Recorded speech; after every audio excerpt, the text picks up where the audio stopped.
Hello everyone, welcome back to the workbench. Today we're going to be tackling a different project here. We're going to be doing a freight car build.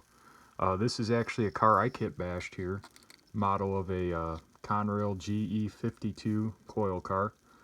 This is a pretty simple build that anybody could do at home. There's not very much to it.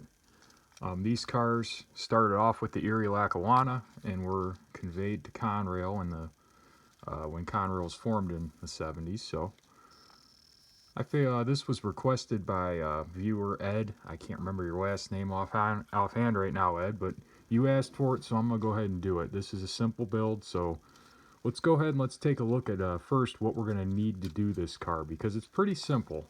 To start off with, we're going to be using a kit here from Tichy Train Group for our base of our car. This will be a kit number 1000, the 52-foot 6-inch GSC flat car. This is what I'm starting off with to use for the base of the car.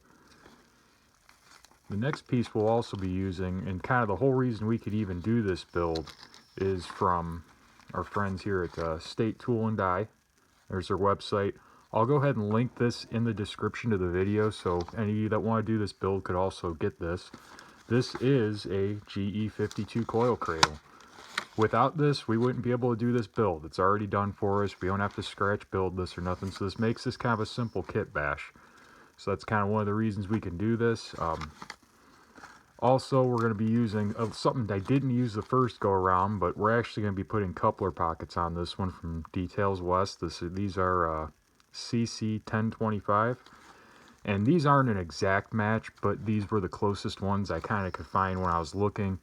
And should be fairly simple to add to the car. We'll find out when we dig into this here how much of a mess it'll be, but you know, it shouldn't be anything we can't tackle. And last but not least, should you want to add the walkway little side pieces here for the car, this is just some stock I have from Plano. I can't remember exactly what this is, but it's just their walkway tread stuff. This is what you cut down to make these side pieces. So we'll go ahead and let me get this kit unboxed and we'll go ahead and get started here. Alright, so we got our kit all unboxed now. Also have our coil rack out of the box so you guys can take a little better look at this here. Not the most super detailed deal in the world, but it's going to work really well for what we're doing here, which is just putting it on top of a flat car and building with it. So first things first, we have our bag of detail parts here from Tichy, which, you know, you got all the stuff to build your kit if you're just going to build a flat car. Now, what we're concerned with here and what we're looking for, the only stuff we really need here are our little grab irons, stirrups. Those are the two main things we're going to be using. These screws will be good for connecting our wheel sets, but everything else essentially, like these plastic wheels, I'm not going to use those for nothing. If you should choose to just use the factory coupler pocket that comes on these and not have it sticking out like what it is on the prototype, you obviously want to keep your coupler pocket covers, etc., but we will not be using those. So we'll go ahead and set all that off to the side. Also, I'm not going to use the factory weight. The reason being is I'm going to use these little BBs, put them all on the bottom. It ends up actually making it heavier, and without the weight in there, you could actually kind of get them to where they'll stick out a little bit if you really get carried away, but they do, for the most part, hide pretty well under there.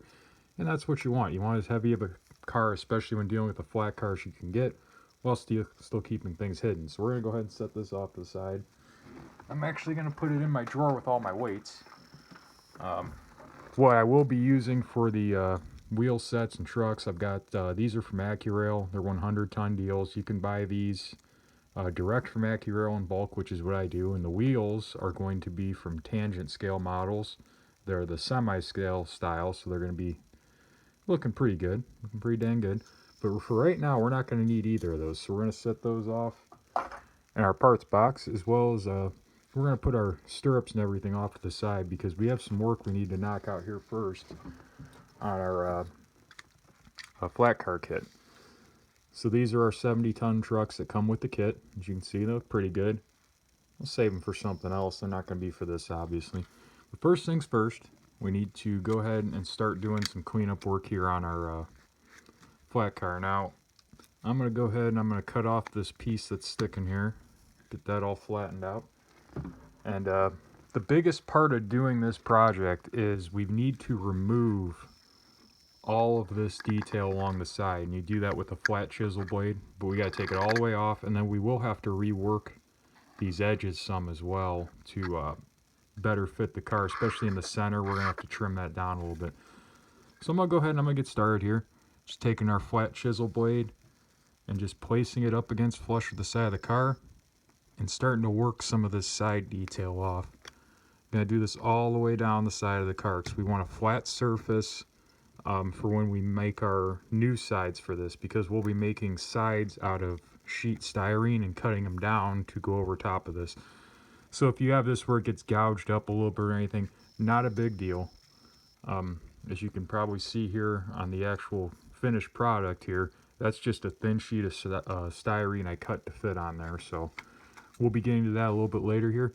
But let me go ahead and get this entire side cleaned off here, and I will come right on back and show you what it's going to look like once you get this all cleaned off.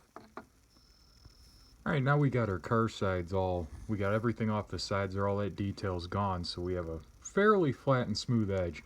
As you can tell, no matter what you do, you end up kind of scarring that up a little bit. But just to make sure it's smooth, I got my sanding block here. I'm going to go ahead and just give it a little bit. Not going to get too carried away. I just want to kind of make sure I can get as flat as I can get with it.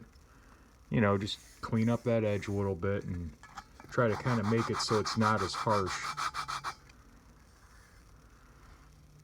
Clean up, you know, just a little bit, and it takes it almost perfect there, and that's what you want. So do the other side here.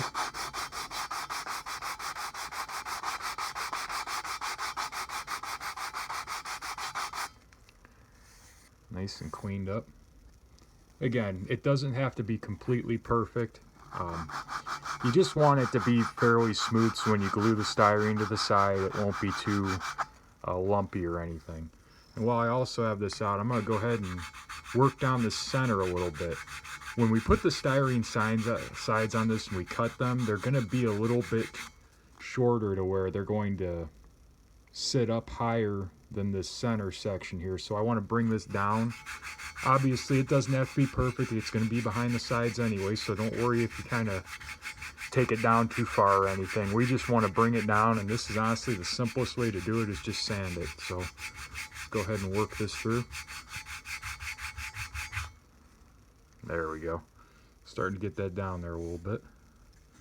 Now it's careful to note here that you don't want to work with it this way on a block, because you'll end up trimming down your spots here where your wheel sets are going to mount to. But all in all, we just want to bring this down. Yeah, I'll keep going with it. If I take too much, it's going to get covered up anyway, so let's keep working at this here.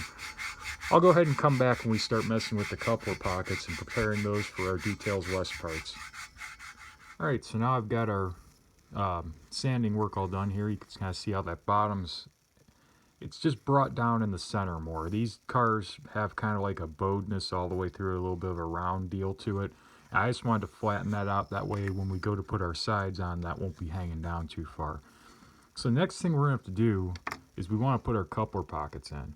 And these, again, as I've mentioned, are from Details West. Pretty nice little two-piece deal here. And the thing I like about these is they have this screw hole where we could screw it down in once we get everything clearanced here for them to fit. But what we'll have to do is we're going to have to chisel out all of this in here where the factory coupler pocket is, so that way our aftermarket one will fit right down in. It's going to give us a little bit of overhang. Not exactly 100% prototypical, but it's going to be pretty dang good. I'll be happy with that. We could always mount it out a little bit farther if we really so choose to. We'll have to take a look here when we dive into this, but basically what we're going to do is we need to remove this entire box. So we're going to go back to our chisel blade, and when removing something like this, generally you want to be able to get in and kind of work at it. But with this being inset in the car like this, it's kind of difficult to get your blade in there. As you can tell, it's kind of like, that ain't going to work too well. So generally what I'll do is I take and just go right flat in the middle. And normally you can actually just break these pieces out with a little bit of work to them there. Just keep on, you know, popping them out a little bit at a time, and you'll slowly get the entire coupler box out this way. Even with this center section where the screw would go, for the, or not the screw, but for the, where the coupler lid would attach, it'll just pop right out normally. Now kind of give us a little bit more room to there where we can start getting in easier from the sides and working this out. Just more chisel blade work. Any of you that have done any real kit bashing will know what I'm talking about here. This is just pretty standard fare when you're working on something. You got to kind of take out something and put in something else, and just got to keep working on it here a little bit. But that should give us a pretty rough spotting right there. And then our coupler pocket should sit right in there like that. Now this is where we have to make the decision of whether we want to have it set out more like this, because then we're going to have to chisel away a little bit from each side, or not. And you know what, I think for the purposes of this tutorial here, we'll go ahead and we'll do that. We'll just take out a little each side, right from the end of the car. Almost looks like if I take that nib out right there on each side of it, it should, in theory, fit. But we'll see here in a second whether it does or not.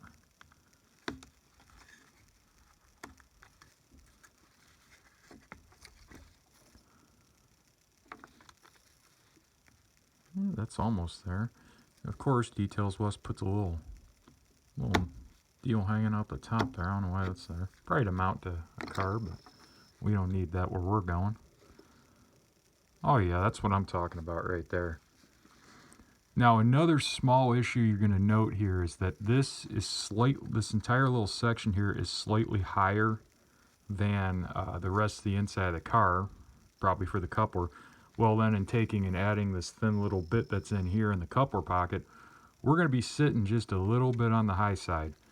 I'd rather not have that, but we could always compensate for that later with some washers when we put our wheel sets on if the coupler's a little bit too, what's the word I'm looking, too low.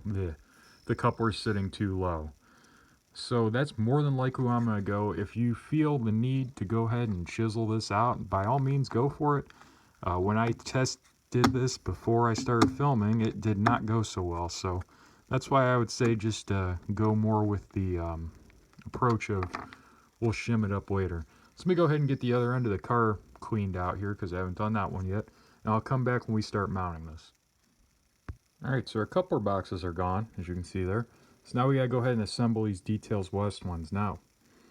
One thing I always do is I like to use a screw in the bottom of these just to hold the tops on, or well, hold the bottoms on. I don't remember exactly who I bought these screws from on eBay, but I bought a lot of these. There's a bunch of different sizes, but they're these little black flathead screws that are kind of small here that are perfect for using on this. And obviously all you do is you drill out your inside your coupler box, so that way when you go to screw the lid on, that screw will bite into this white metal that's in these Details West parts. I'm using a bit that's just a hair smaller than the screw I'm using, obviously. Now you could use, there's all sorts of different screws you can go with. I used whatever you care to use. There's not any specific right or wrong here, obviously, but these are just what I go with to build anything I use these Details West parts on. I just use these little screws I got for next to nothing. So go ahead and just take and put that in there fairly straight and square, and it'll turn down in there and it'll start going into that metal, and it basically makes its own thread when it goes in there, like so. So now we got our box all put together here. Go ahead and back that off just a touch. Now next we're going to do here, we need to mount our box to our freight car. So what I noticed when I cut out the coupler box here is it almost looks like you could go right into the same spot that the pinhole was going to be at for when the coupler box mounts. So I'm just going to drill that out a little bit. Make sure this is drilled out as well. And then I'm going to grab me 2 more of my little screws, and I'm going to screw this thing right on in. Now, one thing I would recommend when doing a piece like this is to go ahead and use some CA glue as well as the screw, just to try and hold this thing in place so it doesn't turn from side to side. Unless you get your fitment perfect right there, you got to worry about that when you're using a screw to secure something like this. So I'll use just a touch of CA glue just to help. But the main thing is going to be holding this is going to be this screw when we get it in there. So go ahead and get my... I always save these little papers that come in with when you buy different ESU parts that have that come in bags and all that. I just save those that way when I need to put some CA glue down, I got something to put it on. Same with paint, etc. Kind of handy to keep those around. But I'll just take the end of this, just dab it in the end of that paint a little, or the glue a little bit. I'll set that down like so. Should go right about there. Where's my screw at? There's my screw. Just go ahead and get that screw started.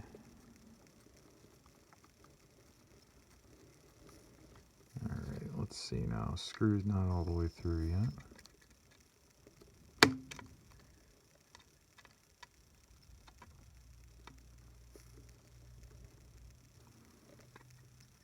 Now it's through, so now we just gotta make sure I get that to grab the hole in the car, which I don't think it's gonna want to. This is always one of the more tricky parts here, is trying to get this stuff to line up when you can't actually see where in the heck the hole's at. But you'll get it there eventually, you just gotta keep messing with it. And I think we finally got it. Did we? Oh, there it goes. There we are. Okay. So that's now screwed down into place. As you can see, it kind of sticks out the top a little bit. Not a huge deal. But there's our coupler box all sitting in there now. Again, not exactly perfect. I'd like it to be a little bit higher, but you got to have something to secure that too. So let me go ahead and get the other end done, and I'll come right on back. Alright, so our coupler boxes are now installed, and we're starting to get somewhere, guys. We're starting to get to actually looking like something. Next we're going to do here, we're going to go ahead and we're going to install our underframe here that comes with your kit. We're just going to set that in there, and I've got a little bit of the plastic cement glue stuff. Where's this flavor from? This is from Micromark. Okay. This is one of those things I just kind of like order it from wherever. I don't order from one specific place or another. I just get whoever has it when I need some. You know, it's kind of an afterthought type of deal. I don't really get too carried away with brands as far as this stuff goes. We're gonna go ahead and just kind of glue this base in here now. That way this will be in there, and we could start working on our car. Well, we'll go ahead and we'll start working on our car sides next, and starting to get those all trimmed and cut and proper. So that way they look good. So we're going to let this sit now and dry for a little bit. That way this underframe will be well secured when we go to attach our sides. Alright, so we're back over here on this project. What I forgot to film here was cutting out the pieces of sheet styrene here for our sides. These are just basically all I did was I measured the side of my car here, got a rough idea what I was looking at, and then I cut these pieces of styrene out to use for the sides here. No real tricks or anything to that. If any of you guys have done kit bashing before, you know how cutting styrene goes. So the main thing I was looking for when I did this was to make sure that this piece would be as wide as the center part here. Okay, so we ended up with 2 of these, and then basically what we have to do is turn it into one of these here, which is my side end piece. So what I'm going to do, I'm going to take this piece here that hasn't been cut yet. I'm going to put it up here against the side of the car, and the first thing, there's 2 marks I want to mark out here. The first one is for what'll be the cut down area right here, because this area sits higher on those cars. So what we'll go ahead and do is we'll make 1 mark. I normally put it right about aligned with the wheel edge. And then another mark here on the end to show how much has to be cut off of this, how much we got trimmed down so that it'll fit on there. And we'll do that with both ends of the car here. So, go ahead and mark this one here, right about there. And then we gotta do our side mark. It should be right about there. And now for the fun part, we get to try and cut this out with scissors. Now this was where it can get a bit tricky. You gotta try and cut it straight, obviously, but you know, it can be a bit of a, I think I made that mark wrong. Oh yeah, I made that mark a little, yeah, I made it a little long. So what we're gonna go ahead and do here, just take our scissors and very carefully try and cut this straight as possible anyway. It might not be perfect, but at the end of the day, our goal here is to build something we can't buy in HO scale. So if it's not 100% perfect, you know, it is what it is. Better than how do you think anything at all. So go ahead and break that piece out. We'll do the same thing here with our other end. Just got to put a little starter cut here. Get this one started. And then I got to come in. Now here's where it gets tricky, is trying to cut this one the opposite way. See here? I'll get it started, and then when I flip it over, I can cut it again. And just try to get that straight. Okay.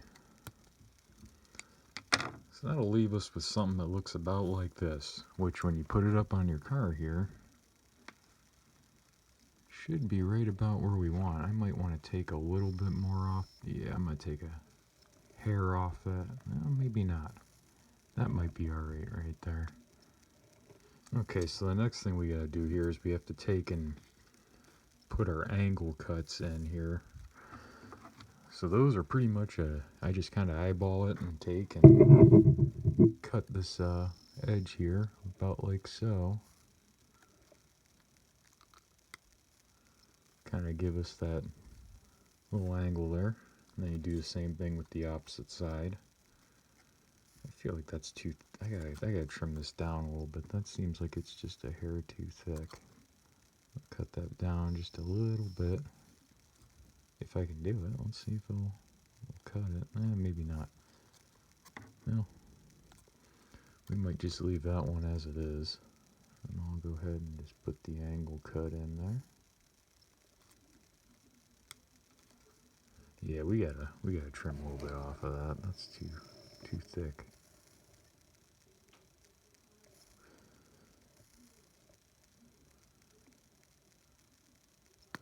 So that's basically our side pieces here. The next thing I'm gonna have to do here is I'm gonna glue these to the side of the car, and we'll have to let that dry for a little while before we can do anything else. But I'll go ahead and get that glue going, and I'll check back in a little bit.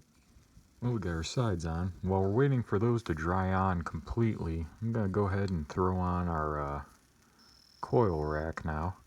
Just gonna get a whole bunch of our plastic cement on the bottom here as best as I can, our plastic welder deal. And this is a pretty simple deal here. You just put it on top of the car, try and line it up straight. Let's try and have it somewhat even. Generally, if you put the end of each end of the coil rack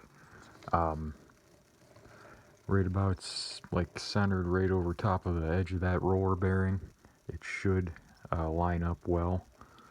And then I always just come in and really give it the plastic cement here around the undersides of it and stuff, try to get it in there real good so it bonds together nice.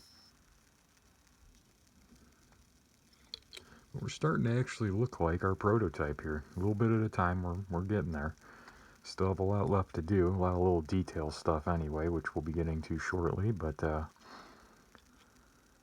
this is the meat and potatoes of this here build, so to speak.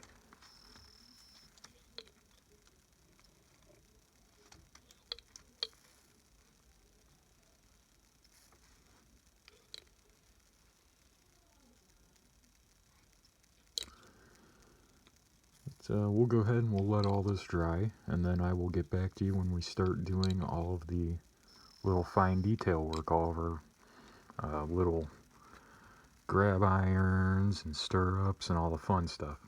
Alright, so our car sides are dried on, as well as our coil cradle there on the top. Once that was done, I went ahead and I drilled all my holes for my stirrups as well as my grab irons on these sides. Due to the type of styrene I used, it's a little bit too thick. I couldn't use my trick I did last time. If you use a thin enough type of styrene, you could actually take a little tack like this and just kind of push through, and you'll actually be able to use the factory holes. But since I couldn't do that, I went ahead and all I did was I took and held the stirrups up at the side like so there. Let's see if I can get that to focus. Took my tack, made a little imprint for both spots, and then drilled it out with the drill bit. So let's go ahead and get some of these installed here. We'll just do one set here of stirrups and grab irons, and then we'll skip through to the next part so we're not getting too repetitive here, but go ahead and cut these out. These are always one of those things you end up tending to break when you try to cut them out, so hopefully I can do this without... there we go. Actually did it without breaking one, so that's good. So go ahead and we'll get our stirrup ready here. Get a little bit of our plastic welder on there. And we'll go ahead and put it in place, like so.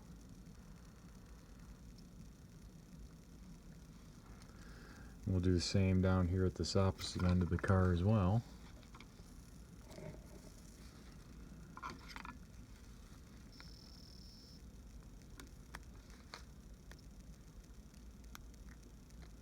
The nice thing about these flat car kits is they do come with plenty of stirrups, so if you end up breaking one trying to cut it out, you do have extras to work with, which is nice.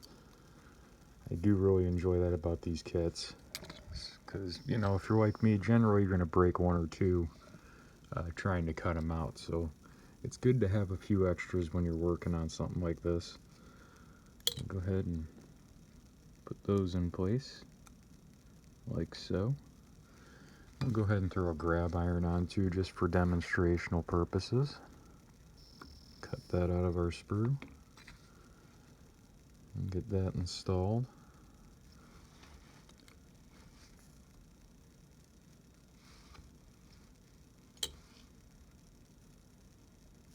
No, it's not going to want to go there.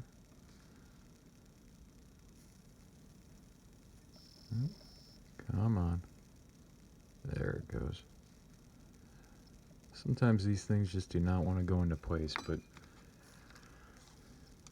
basically there we'll have our grab iron and stirrup combination. I'll go ahead and get the rest of them on, including these ones here on the end, if I can get them to come up here.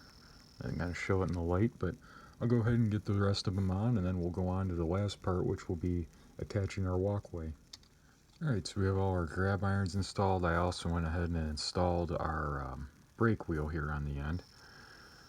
So last but not least on this part of the build here is going to be adding our side walkways, as well as we'll be putting some or this etched metal plating here on the end as well to match the prototype fairly good. Now from what I can tell in photos, it looks like these sat on the side of the car from right about where the grab iron stopped from one end to another. For this, I'm just using this Plano Models 202 plate here. Comes in a big old sheet deal that I'm just cutting out literally with scissors. I'm cutting these little strip deals out with here, which will attach to the side of the car. Now what I'm going to do to attach them is I'm going to use some CA glue, of course, and I'm just going to take it and I'm going to run it right along this edge here with a Q-tip, because that's just what I have handy right now to get this glue along the edge. But I'm going to run this all along the edge. Got a little bit up there where I didn't want it, but go ahead and get that all good and in there like. And then I'm just going to take my walkway and set it on there. And hopefully it should sit there alright. Sometimes these can be a bit of a bear to get to stick. but generally they'll hold on alright. You just gotta kind of mess with them a little bit to get them to sit on that lip there on the edge of the car. Of course, that's not going to zoom into where it should be zoomed in. That's going to zoom in on my giant hand on the screen. That's about right. Let's see if we can get that to sit there. Now the nice thing about this CA glue is it'll start to kind of set up a little bit, and once it does, these will stay where they should be. It's just a matter of finicking with it until they do. Another option you could do as well is you probably could just glue these underneath the coil cradle and use the coil cradle to kind of hold the edges in place, but I don't want to use a whole sheet of this stuff just to do these side walkways. That'd be kind of wasteful in my eyes to do that. And also, this is one of those things where you don't have to put these on. I just do these because I kind of think it looks a little bit better with them on there. It looks a little more prototypical. They're one of those things you can't really see too well in photos unless you really look for them, but they are there. So for the sake of being prototypical, we're going to have them. I think out of the whole project, this is probably the most frustrating part, is getting these to sit here. You guys get to watch me fight with this all the way.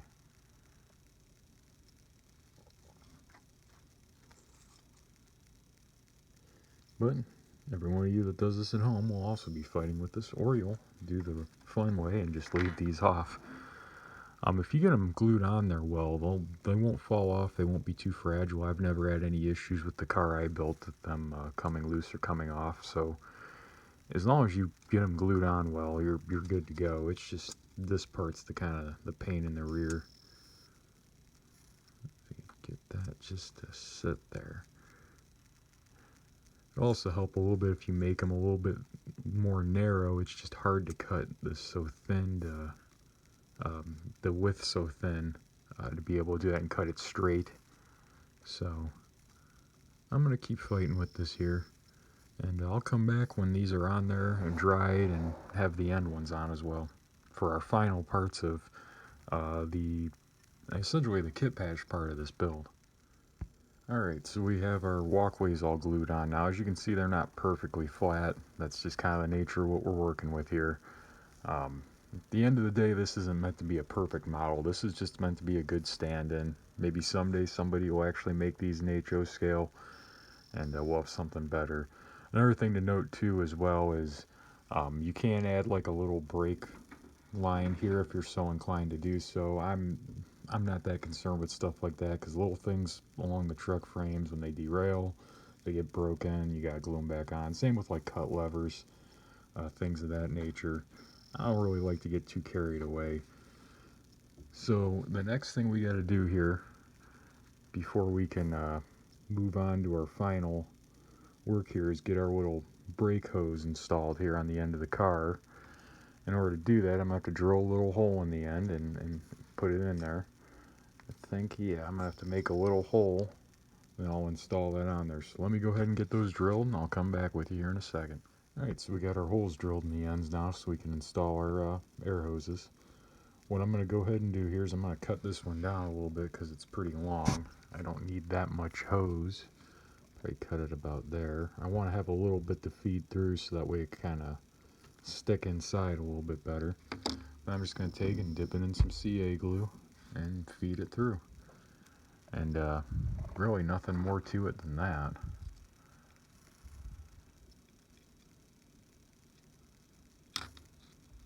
And of course I dropped it in the CA glue.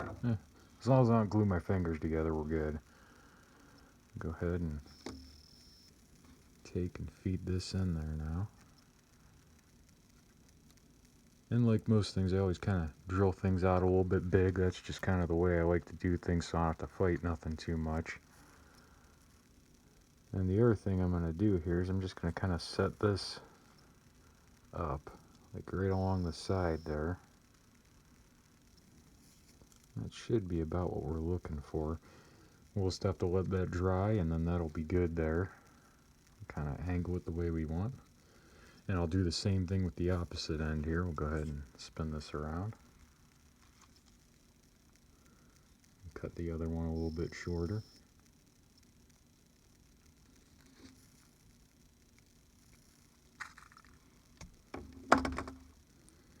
This time I'll try not to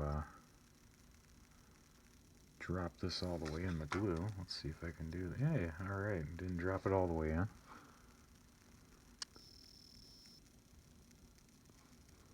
And then we'll go ahead and gotta drop it. Go ahead and fish that on down in there. Set it up about like that. Alright, so we got those installed, so that'll be the end of the detailing part of this here. We'll go ahead and we're going to move on to our flipping our car over here. We got to do the one of the more important parts, at least in my opinion, is adding some weight to these cars, because we didn't put the weight in the bottom. So we're going to go ahead and start putting some of these BBs in here, kind of filling up all of our empty space here, so that way we get some good weight in the underside of the car. Oops, got a little carried away there. But just adding this to the bottom of the car is more than enough that you won't have any issues with the car operation. Just be careful not to fill them up too much to where they're going to be sticking out the bottom. Let me use my other car already built here as a reference to see we didn't double stack anything, and we just put them a little bit in the ends too. Okay, well, we'll keep that in the background for when I need it.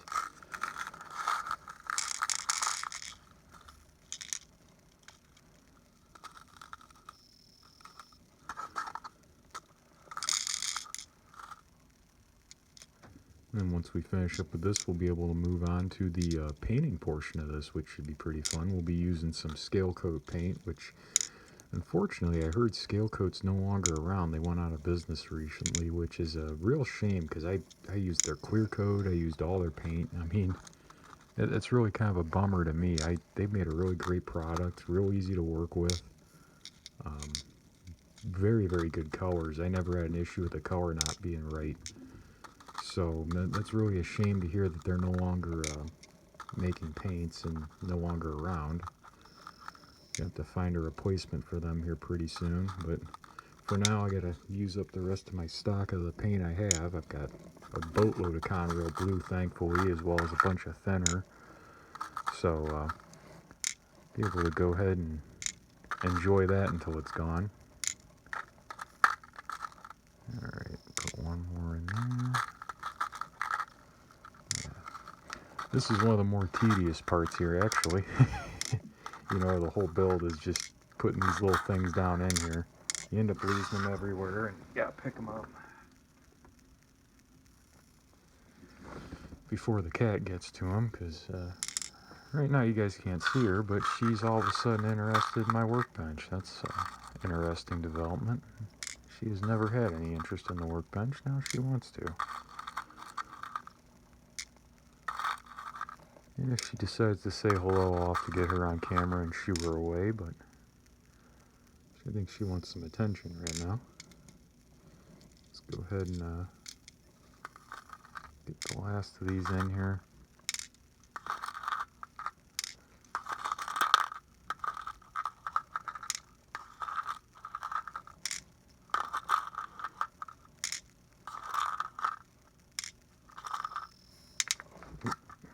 Dropping them everywhere again. Get that one. Then all I'm going to do with these is I'm just going to put a pretty good healthy amount of CA glue on the top of them, and they will not go anywhere. The hardest part's just getting them to go where you want them to go.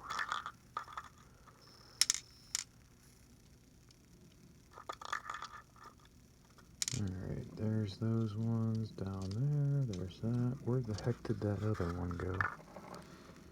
It's always fun when these roll away to places you don't want them to roll through. Never fails. Alright, I'm going to go ahead and start putting some glue on these now. And this is, well, let's see, we got some Hobby Bond thick CA glue. I like the thick stuff for this. Just really goes down and fills in all your spaces and really secures these to the bottom of the car well. So as you can tell, I'll just put it on good and heavy. Get a little down there. That way I could roll those ones that rolled away back in. And then we'll be in the point of waiting for the glue to dry, and we'll head on over and do some painting. Should be exciting. I don't remember if I painted anything on the channel. Well, no, I did paint a locomotive. Did I? Or did I? That was weathering painting. But either way, I'll see you guys over at the paint booth. Alright, so our car's dry now. I got it flipped over here because I always, when I paint cars, I start on the bottom side and I turn them over and paint the top. So I got this all set up. Got my paint ready to go here. This is mainly some Scale Coat 2 Pennsylvania Railroad Caboose Red with a little oxide red mixed into it. This particular car, prototype number I'm going for, had a little bit of a darker hue to it, at least from the photos I've seen. The other cars I've built were like a late 90s repaint redo. So this one I believe was painted more in the 80s. So what I'm going to do is I'm going to make this kind of darker. That way when I go to weather it, it already kind of have that dark, dirty look to it. It won't have that bright, more orangish brown look. It'll be more of a faded brown-red color. So this Pennsylvania Railroad Caboose Red seems to be pretty good for that. So I'm going to go ahead and I'll put some music behind this here while I'm spraying, just so it's not just the annoying background noise and sprayer sound. But I'll go ahead and get this going and get this thing painted.